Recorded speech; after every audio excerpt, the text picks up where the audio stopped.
Life is simple and should only ideally be analogs to driving a car on the road. Sometimes the road is a highway and you are on a cruise mode with nothing much happening.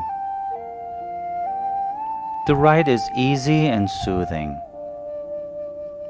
Another time, it may be a bumpy and rocky road with many disturbing ups and downs that force you to slow down or even stop.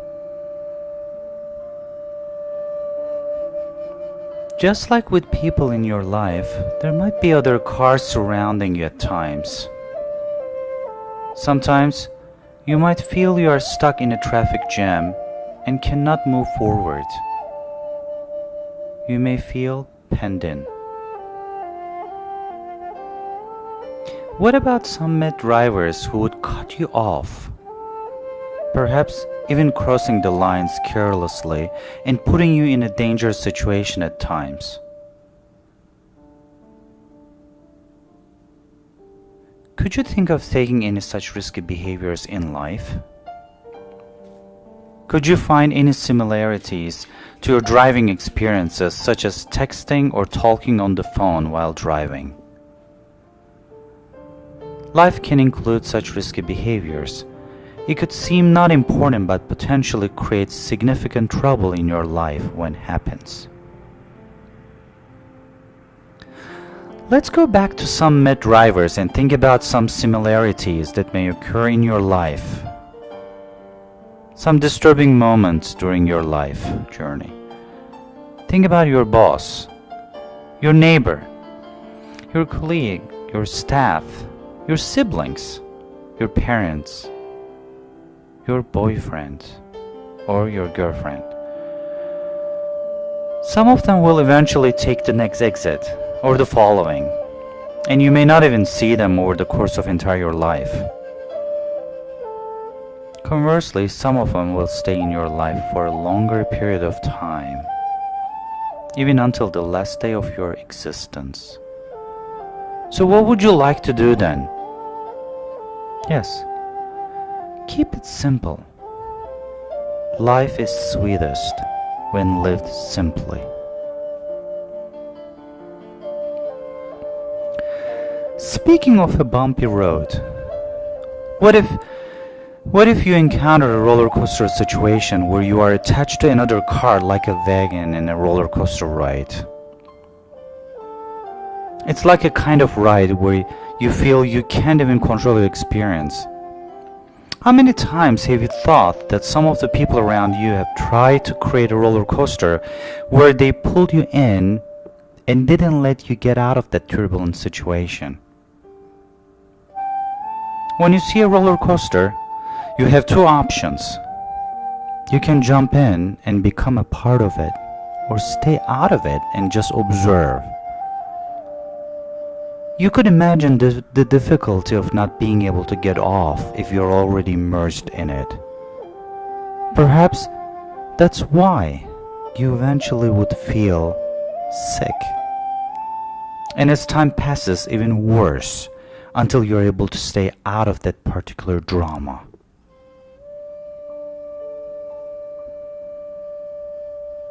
Life is that simple. It's composed of many roads where you are the passenger within this journey. It could be joyful sometimes, as it's a roller coaster in an amusement park. Or it could be nightmare, as it's when a car crashes in a severe chain accident. Keep your life simple so that you can understand yourself better, while also understanding what you would like to gain out of it and what kind of rider you would like to be. If you choose not to drive and keep yourself out of this road, you might end up ultimately limiting yourself. This scenario might even make you suffer from severe anxiety and are unable to get out of your rut. At some point, you have to get out and keep driving. It's okay to stop at a rest area or a gas station to get some rest or top off the gas tank in order to move forward. It's okay to feel anxious sometimes too.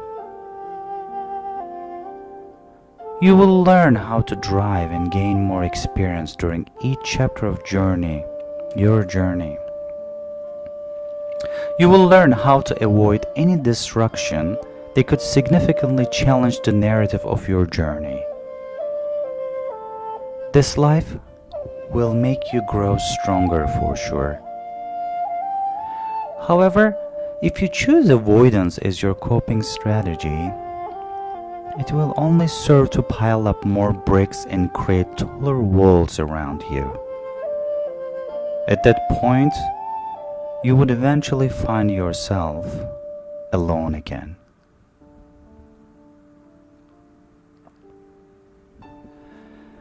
Speaking of loneliness, on the other hand, what if I were to ask you to extend your imagination and add other passengers to your right? Then think about them distracting you at times and telling you how to continue on the road. Imagine your life filled with backseat drivers, bikers.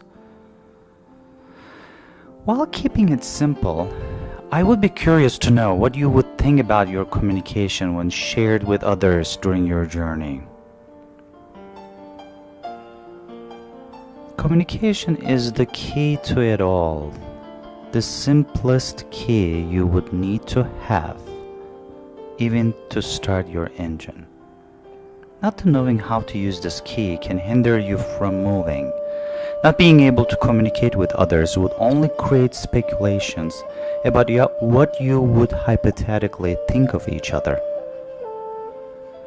Driving is more of a semiotic body language since you're not able to clearly verbally communicate with other drivers.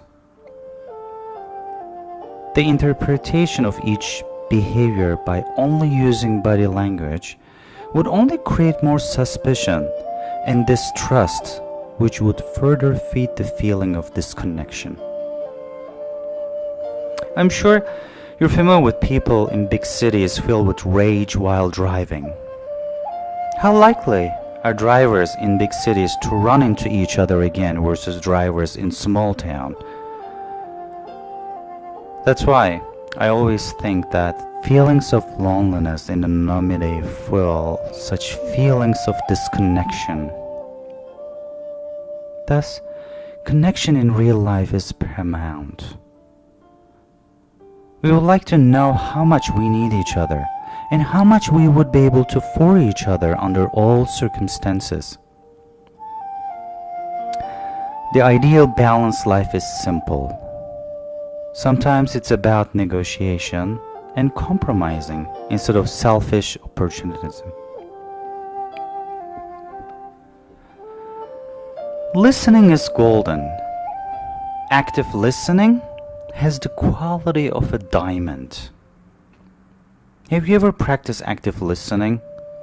Have you ever been able to hold a dialogue to the highest degree? In order to communicate properly, we need tools such as active listening and talking that transcends your physical connection. Not talking and only using body language would create more conflicts and frustrations similar to road rage scenarios where we're not able to verbally communicate with other drivers. Building a safe environment where two parties can feel comfortable to share their thoughts would not only enhance the quality of communication, but it would also increase the chance to engender a productive dialogue, other than creating a meaningless web of frustration provoked by a monologue. Of course, you would need to be patient. You would need to be patient and intuitively know when and how to cross your words with the volition of other person. In a sense, you have to take your time and do not exceed the speed limit. Timely, well-paced paced communication is efficient and effective communication. Clarification of any questionable conversations will help you to better understand your spectrum of feelings. Please ask these probing questions instead of interpreting the situation all by yourself. Your understanding regarding what you heard might complicate the situation if it's not completely and intrinsically accurate. Healthy communication is just like painting a piece of canvas, playing music, or dancing with someone. It will build up a masterpiece, a life art that will show your artistic skills and your talent against a backdrop of the dynamic world around you. And this type of art will be shaped by your heart, by your knowledge, skills, and your hard work. The life is simple, so keep it simple.